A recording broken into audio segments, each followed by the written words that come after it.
Nedarim Dafhe.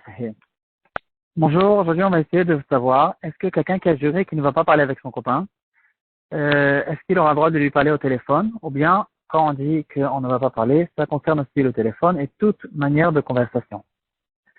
Dans notre Gemara, on va voir la halakha de Yad dans les Nedarim. C'est une halakha qui dira que Yad au fait c'est la main, littéralement on veut dire la hanche d'une poêle ou d'une casserole. De la même manière que quand je veux lever la casserole, je lève la hanche et toute la casserole elle monte avec, parce qu'elle est rattachée. La même chose dans les Nédarim, je peux dire la moitié d'une phrase, et dans certains cas, ce sera considéré comme un éder, même si je n'ai pas dit toute la phrase, parce qu'on comprend, on devine le reste de la phrase. Et c'est ça en fait la halakha de Yad. La question générale, quand on va faire un éder, tout le temps, la question principale qu'on aura, est-ce que c'est considéré d'avoir parlé ou pas d'avoir parlé? Il y aura dans le neder une halakha, un passage qui dira qu'il faut que ce soit un bitouï tfataim. On ne peut pas faire un neder quand je réfléchis. Quelqu'un qui réfléchit, qu'il jure de quelque chose, de ceci ou de cela, c'est pas du tout considéré comme un neder. Un neder, la première chose qui détermine un neder, c'est la parole, le fait de parler avec ses lèvres, d'utiliser ses lèvres et sa langue et tout ce qu'il faut pour faire sortir des mots de sa bouche. C'est que de cette manière-là où on commence à parler d'un éder. À part ça, même le fait de parler, quelqu'un qui dit un quart des phrases, un quart de la phrase, ou des demi-mots, ça s'appelle pas non plus encore parler. Parler veut dire une phrase, premièrement, le faire sortir de la bouche, et deuxièmement, une phrase qui est compréhensible. Dans n'importe quelle langue, c'est considéré comme un éder. Le neder, c'est pas dafka en Lashon Kodesh. Dans toutes les langues, c'est considéré comme un éder, mais toujours, il faut que ce soit une parole, que ça soit considéré que j'ai parlé et que j'ai dit la phrase de manière normale. Et de là, on en arrive à cette halakha de Yad qui dira que même si tu n'as pas dit toute la phrase, si la phrase elle est claire, elle est compréhensible de ce que tu as dit, dans ce cas-là, on devine le reste et on appelle ça un éder. Par contre, si j'ai dit une phrase qui n'est pas claire, dans ce cas-là, c'est pas considéré un éder parce que ça s'appelle pas encore que j'ai parlé, que j'ai sorti le éder de ma bouche. Un exemple que la Gemara elle va donner, quelqu'un qui a dit Mudrani Mimcha, Mufrash Mimcha, Meruchak Mimcha, c'est-à-dire il fait un éder qu'il va s'écarter. Je m'écarte de toi, que je ne veux pas manger. C'est-à-dire, je m'écarte de toi, que je ne veux pas manger chez toi. Dans ce cas-là, bien sûr, c'est un éder et c'est interdit. Par contre, quel est le din s'il a dit que la moitié de la phrase? Il n'a pas dit que je ne veux pas manger chez toi. Il a juste dit je m'écarte de toi. Je suis intéressé de ne pas avoir de rapport avec toi. Est-ce que c'est considéré comme un éder? Ici, on va voir une marloquette extrême dans les Mefarshim. D'après le Rambam, comme ça tranchera la halakha du Shulchan Aruch, c'est interdit. Donc, quelqu'un qui a dit un lachon de néder, je m'écarte de toi et je ne veux pas avoir aucun rapport avec toi. Dans ce cas-là, c'est interdit même de parler avec lui, de parler avec cette personne. Il n'aura pas le droit ni de manger, ni de parler, ni de profiter de lui, rien du tout. D'après le tour, c'est pas du tout considéré comme un éder parce que le fait de dire je m'écarte de toi, c'est pas encore clair de quoi il parle, etc. Peut-être que je me suis trompé quand j'ai donné l'exemple de quelqu'un qui dit je n'ai pas envie d'avoir aucun rapport avec toi. Ici, c'est peut-être beaucoup plus clair. Donc, à mon avis, dans ce cas-là, c'est clair que c'est lui considéré comme un éder. On parle juste d'un cas qui a dit je suis intéressé de m'écarter de toi. Dans ce cas-là, on ne sait pas de quoi il parle.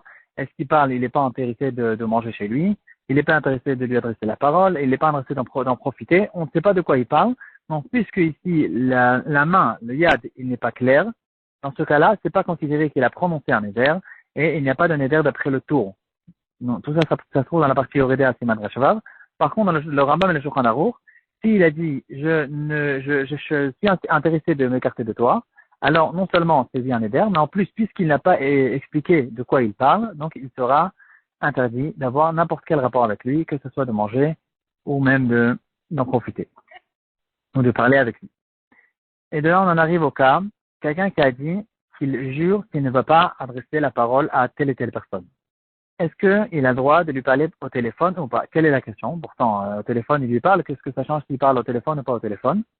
La question, elle est, parce que on sait, il y a une halakha connue à propos du téléphone. Si par exemple, je suis intéressé de me rendre quitte de la Kriyat Megillah par téléphone, est-ce que ça marche ou ça marche pas? Et on sait tous que les poskim disent que ça marche pas du tout, parce que la voix qu'il y a dans le téléphone, c'est pas la voix du Baal Koré, c'est pas la voix de la personne qui parle dans le téléphone, c'est une voix électronique.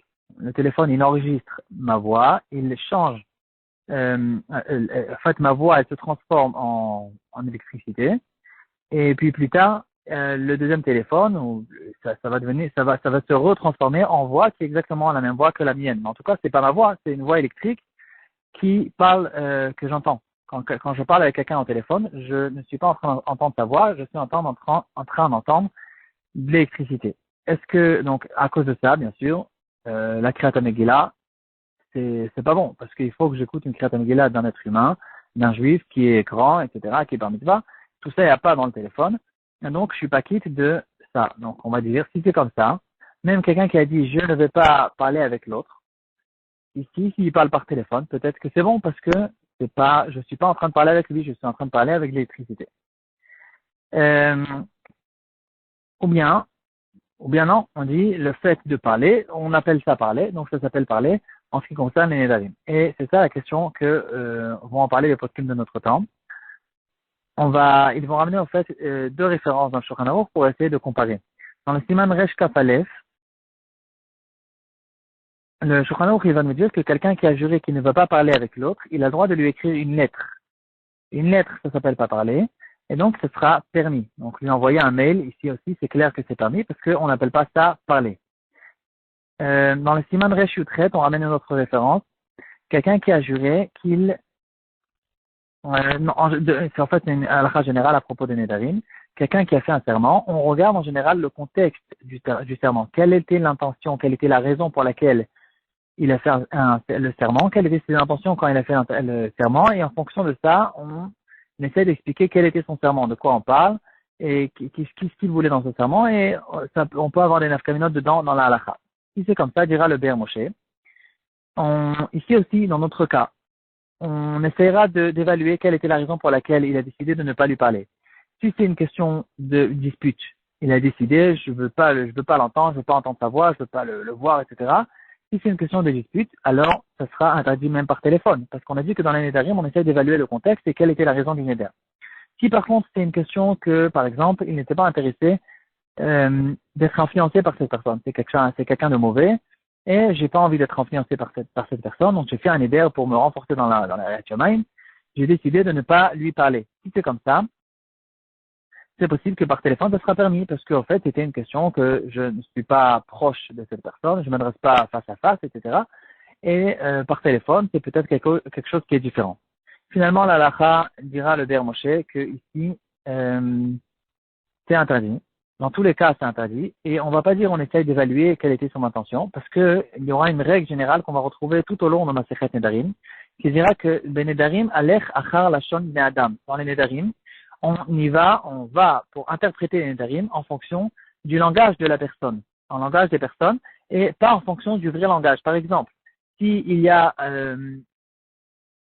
par exemple, aujourd'hui, on peut mieux comprendre ces exemples. Il y a le Lashon HaKodesh, la vraie langue, et l'hébreu moderne. Il y a pas mal de différences entre ces deux-là. Quelqu'un qui a fait un éder, que en hébreu, ça peut s'expliquer d'une manière, mais en fait, dans la vraie langue, c'est une erreur, en fait, dans le Lashon HaKodesh, c'est pas comme ça qu'on explique. Par exemple, quelqu'un il dit je vais pas manger. Alors manger dans la Torah, c'est un kazaït. Quelqu'un qui dit je vais pas manger, c'est possible qu'il a jamais rencontré cette halakha et quand il a dit je vais pas manger, ça veut dire pas manger même une miette. Alors on dira que dans les Nédarim, on va pas en fonction de la vérité, on va en fonction de comment les gens ils ont l'habitude de parler, de l'intention de la personne qui a fait le Néder. C'est une règle générale, Ben Nédarim alech achar lashon bnei adam. Donc si c'est comme ça, quelqu'un qui dit je ne vais pas adresser la parole, je ne vais pas parler avec quelqu'un, quand on dit de notre temps, dans notre génération, quelqu'un qui dit je ne vais pas lui parler, il avait l'intention aussi de ne pas lui parler même par téléphone, parce que par téléphone ça s'appelle complètement parler, et donc dans ce cas-là, ça sera aussi interdit.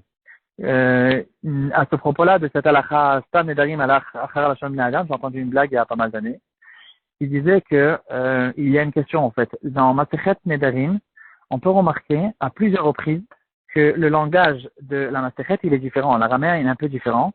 Et la manière d'analyser de la Gemara, etc., c'est un petit peu différent. Pour ceux qui ont un œil bien un regard profond, ils peuvent remarquer que Masechet Nedarim, elle a une différence par rapport à toutes les autres Masechetot. Pourquoi c'est comme ça? On appelle ça Lashon Nedarim Meshouné. Le Lashon de Masechet Nedarim, il est bizarre, il est Meshouné.